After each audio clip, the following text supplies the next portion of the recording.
اور ان نصائح میں ایک نصیحت تو یہ ہے کہ کسی بھی خاتون کے لیے سب سے بڑی جو قیمتی متاع ہوتی ہے وہ اس کی عفت اور پاکیزگی ہوتی ہے۔ کسی بھی خاتون کے لیے سب سے بڑی متاع اللہ رب العزت کی طرف سے، جو جیسا کہ دیگر واقعات میں بھی ملتا ہے، اللہ رب العزت نے کسی بھی خاتون کو اس بات کا حکم دیا ہے، اور یہ حکم ہے کہ اپنی پاک دامنی، اپنی عفت کی حفاظت کی جا سکے۔ چونکہ حضرت عیسیٰ علیہ السلام کی جب اللہ رب العزت کی مشیت سے پیدائش ہوئی تو سب سے پہلا جو اعتراض ان کو ان کے سامنے تھا، ان کے سب سے پہلا اعتراض جو جس کا ان کو سامنا کرنا پڑا وہ یہی تھا کہ ان لوگوں نے، جو ان کے اس آبادی کے لوگ تھے، انہوں نے جو الفاظ کہے وہ الفاظ یہی ہیں۔ آپ اندازہ لگائیے قرآن کریم کی آیات سے اس وقت کے ان کے امتحان، ان کی آزمائش، ان کے صبر کا قرآن کریم کی آیات سے اندازہ لگائیے۔ ان حضرات نے، اعتراض کرنے والوں نے کیا اعتراض کیا؟ اعوذ باللہ من الشیطان الرجیم، بسم اللہ الرحمن الرحیم، یا اخت ہارون، یا اخت ہارون ما کان ابوک امرأ سوء وما کانت امک بغیہ، اے ہارون کی بہن، نہ تو تمہارا باپ کوئی برا آدمی تھا، نہ تمہاری ماں کوئی بدکار عورت تھی۔ فاشارت الیہ، تو حضرت مریم علیہ السلام نے اشارہ فرمایا اس نومولود بچے کی طرف، تو انہوں نے یہ کہا، قالوا کیف نکلم من کان فی المہد صبیا، ہم اس بچے سے کیسے بات کریں جو ابھی پالنے میں پڑا ہوا ہے، نومولود بچہ ہے۔ اس موقع کے اوپر حضرت عیسیٰ علیہ السلام بول اٹھے، انی عبد اللہ، میں اللہ کا بندہ ہوں، آتانی الکتاب وجعلنی نبیا، اس نے مجھے کتاب بھی عطا فرمائی اور مجھے نبی بھی بنایا ہے۔ تو لہٰذا حضرت مریم علیہ السلام کی دل گرفتگی، حضرت مریم علیہ السلام کو اس امتحان کے لیے جو امتحان کو کے لیے جو ایک جس کو ہم کہہ سکتے ہیں کہ ایک طبعی طور پر اس امتحان کو محسوس کر کے جو ان کے الفاظ تھے، قرآن کریم کیا فرما رہا ہے؟ قرآن کریم کہہ رہا ہے، یا لیتنی مت قبل ھذا وکنت نسیا منسیا، مریم علیہ السلام فرما رہی ہیں کہ ہائے کاش کہ اس سے پہلے میرا انتقال ہی ہو چکا ہوتا، کہ میں بھولی بسری ہو چکی ہوتی۔ یہ کیوں فرما رہی ہیں؟ اس لیے کہ طبعی طور پر ایک انسان طبعی طور پر اس امتحان کو اپنے لیے بہت بڑا امتحان سمجھتا ہے، اور مریم علیہ السلام نے اس امتحان کو ایک بڑا امتحان جانا، سمجھا۔ یہ ان کی ایک طبعی بات تھی، ان کی فطری بات تھی۔ اس سے یہ بات بھی واضح ہوتی ہے کہ مریم علیہ السلام بشر تھی، انسان تھی۔ عیسیٰ علیہ السلام بھی عبداللہ، اللہ کے بندے تھے اور انسان تھے جن کو اللہ تعالیٰ نے نبی بنا کے بھیجا۔ تو یہ تمام واقعات اللہ رب العزت نے قرآن کریم کی ان آیات میں بیان فرمائے، اپنی قدرت کاملہ کو بیان فرمایا، اور ان قدرت کاملہ کو میں بڑے عظیم اسباق ہیں۔ اللہ تعالیٰ ہمیں ان تمام اسباق سے خوب سبق حاصل کرنے کی اور اپنے ایمان کو ہمیشہ تازہ رکھنے کی توفیق عطا فرمائے۔ قرآن کریم کی ان آیات کے اندر اللہ رب العزت نے آخرت کا بھی تذکرہ فرمایا، پل صراط کا تذکرہ فرمایا، اور یہ فرمایا وَإِن مِّنكُمْ إِلَّا وَارِدُهَا، تم میں سے ہر ایک کو گزرنا ہے، جنتیوں کو بھی گزرنا ہے، دوزخیوں کو بھی گزرنا ہے۔ اللہ تعالیٰ اس دوزخ میں جانے سے ہم سب کو محفوظ فرما لے۔ دوزخی جو گزریں گے تو وہ اس پل صراط سے لڑک جائیں گے اور جہنم میں جا گریں گے، اور جو جنتی ہوں گے وہ جب اس پل سے گزر کر اپنی جنت کی نعمتوں میں جائیں گے تو ان کو اپنی جنت کی نعمتوں کا زیادہ اللہ رب العزت کی شکر کا ان کو توفیق ہوگی، اور وہ اس کا نظارہ کرتے ہوئے آئیں گے۔ اور جو جنتی ہوں گے، جو اہل جنت ہوں گے، وہ اس پل صراط کے اوپر تیزی کے ساتھ گزر جائیں گے، اور جو دوزخی ہوں گے وہ اس پل صراط کے اوپر آزمائش آئے گی، ان کے اوپر امتحان آئیں گے۔ اللہ تعالی ہم سب کے لیے جنت میں جانا آسان فرما دے، اور دوزخ سے بچنے والے اعمال کرنے کی اللہ تعالی ہمیں توفیق عطا فرما دے۔ ان تمام آیات کے اندر اللہ رب العزت نے دیگر انبیاء کرام علیہ السلام کی قصوں کے اوپر بھی اختصار کے ساتھ تذکرہ فرمایا، اور ان مضامین کے اوپر اس سورت کا تکملہ ہوتا ہے، یہ سورت مکمل ہوتی ہے۔ قرآن کریم کی ان آیات کے بعد اللہ رب العزت نے سورہ طٰہٰ کو نازل فرمایا ہے، اور یہ سورت بھی ابتدائی زمانے میں نازل ہوئی۔ چنانچہ روایات میں آتا ہے کہ حضرت عمر بن الخطاب رضی اللہ تعالی عنہ جب اپنی ہمشیرہ کے اسلام کی خبر سن کر ان کو مارنے کے لیے وہاں پہنچے تھے، تو اس موقع کے اوپر حضرت خباب بن ارت رضی اللہ تعالی عنہ ان کو سورہ طٰہٰ ہی یاد کرا رہے تھے اور سمجھا رہے تھے، جو ان کے پاس ایک صحیفے میں لکھی ہوئی تھی۔ تو اس موقع کے اوپر اس کلام کو سن کر حضرت عمر رضی اللہ تعالیٰ عنہ کے دل میں بھی اسلام نے جگہ بنائی، اور وہ قرآن کریم کی وہ آیتیں ان کے دل میں گھر کر گئیں، اور وہ دین اسلام کی طرف آ گئے اور دین اسلام کو انہوں نے قبول کیا۔ تو یہ سورہ طٰہٰ اللہ رب العزت نے قرآن کریم کی ان آیات کے اندر سب سے پہلے جو ابتدائی آیات ہیں ان آیات میں اللہ رب العزت نے نبی اکرم صلی اللہ علیہ وسلم کے لیے تسلی کے الفاظ بیان فرمائے، تسلی کے الفاظ. اس لیے اس سے پہلے بھی ہم مختلف مقامات کے اوپر نبی اکرم صلی اللہ علیہ وسلم کی دلی کیفیت کے بارے میں قرآن کریم کی آیات کی تشریح سمجھ چکے ہیں. قرآن کریم کہتا ہے کہ اللہ تعالیٰ قرآن اس لیے نازل نہیں کیا کہ تم تکلیف اٹھاؤ، قرآن کہ تم اپنے آپ کو مشقت میں ڈال لو. الا تذکرۃ لمن یخشی، یہ قرآن کریم اس شخص کے لیے نصیحت ہے جو اللہ سے ڈرتا ہو.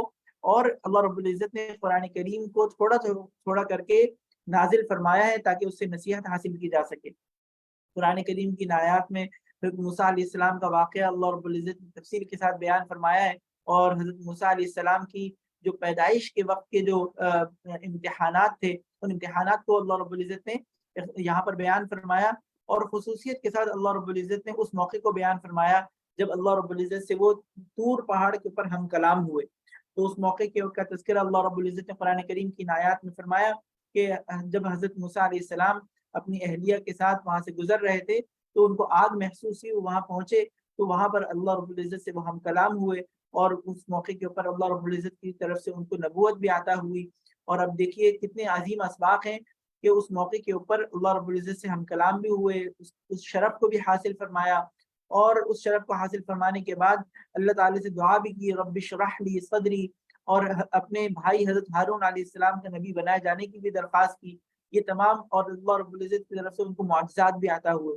یہ تمام نعمتیں اللہ رب العزت کی طرف سے حضرت موسیٰ علیہ السلام کو اس موقع کے اوپر عطا ہوئی.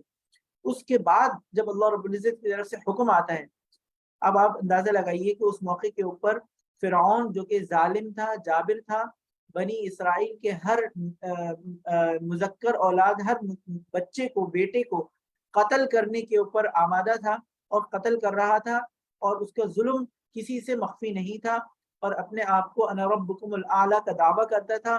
یہ تمام چیزیں اس کی معروف تھیں اور یہ تمام چیزیں اس کی مشہور تھیں، اور بنی اسرائیل کو غلام اور قید میں رکھا ہوا تھا، اور ان سے مختلف قسم کی ان کو مختلف قسم کے دباؤ اور تکلیفوں میں انہوں نے رکھا ہوا تھا.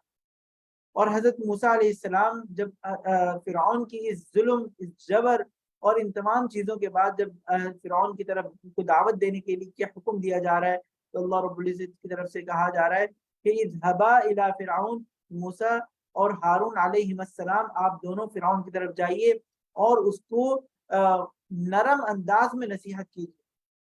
اذهبا الی فرعون انه طغى فقولا له قولا لینا لعله يتذکر او یخشی.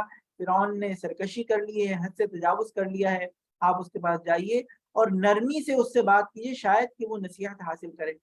قرآن کریم کی ان آیات کے اندر حضرت موسیٰ علیہ السلام کو اللہ تعالیٰ یہ حکم دے رہے ہیں کہ آپ نرم انداز میں بات کیجیے.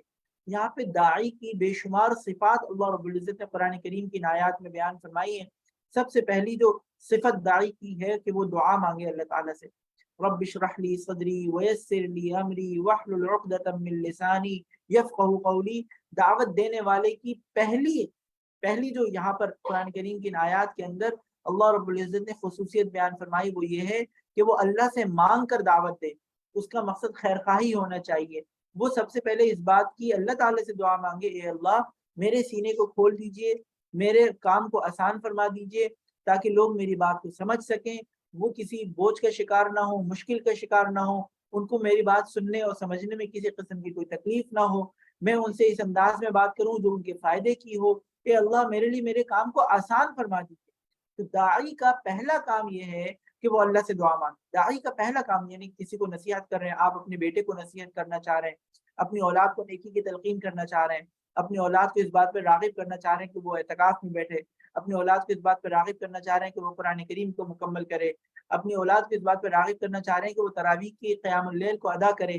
اب آپ سب سے پہلے اللہ سے دعا مانگیں، اے اللہ میں اس انداز میں اس کو راغب کروں، اس انداز میں اس کو نصیحت کروں کہ میری نصیحت اس کے اوپر اثر کر جائے. اے اللہ میں یہ نصیحت اس انداز میں کروں کہ آپ راضی ہو جائیں، اور اے اللہ میں نصیحت اس انداز میں کروں کہ میرا کام آسان ہو جائے.